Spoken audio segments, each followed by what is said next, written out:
बिस्मिल्लाहिर्रहमानिर्रहीम, अस्सलाम वालेकुम। आज की इस 2 मिनट की वीडियो में देखें बहुत मज़ेदार, आसान और डिलीशियस आलू गोश्त की रेसिपी।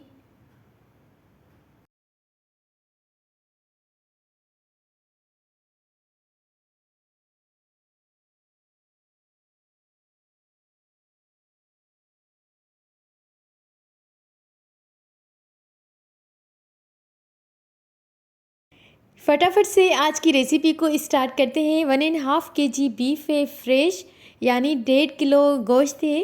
गोश्त को अच्छी तरह से वॉश किया। 2 मीडियम साइज़ की प्याज है, प्याज को बारीक कटिंग की है। प्याज को फ्राई करेंगे। 1 कप के जितना कुकिंग ऑयल है। प्याज को अच्छी तरह से फ्राई करेंगे। जब प्याज का कलर चेंज हो जाएगा उसके बाद हमने बीफ ऐड करना है। 2 टेबल स्पून लाल मिर्च पाउडर है, 1 टेबल स्पून हल्दी पाउडर, नमक हस्बे जायका, 2 टेबल स्पून खुश्क धनिया, 1 टेबल स्पून गरम मसाला पाउडर। सब मसाले डालने के बाद अच्छी तरह से मिक्स करना है और 3 गिलास पानी का डालकर हमने गोश्त को कवर करके छोड़ देना है। जब गोश्त की बूटियाँ अच्छी तरह से गल जाएंगी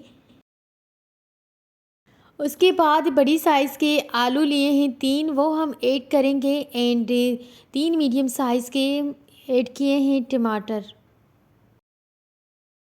आलू एंड टमाटर एक साथ डालेंगे, कवर करके छोड़ देंगे। जब दोनों ही गल जाएंगे एंड ऑयल ऊपर आ जाएगा तो बस हमने डिश आउट करना है, क्योंकि मज़ेदार और डिलीशियस रेसिपी तैयार है। चैनल को अभी तक लाइक एंड सब्सक्राइब नहीं किया तो जल्दी से मेरे चैनल को लाइक करें, सब्सक्राइब करें, ताकि आने वाली मज़ीद इस तरह की छोटी छोटी वीडियोस आप तक पहुंचती रहें और आप इस तरह की मज़ेदार रेसिपीज़ देखते रहें। मिलते हैं किसी न्यू रेसिपी में, न्यू वीडियो के साथ। जब तक के लिए सी यू, अल्लाह हाफिज़, कीप वॉचिंग फ़िज़ा फूड डायरीज़।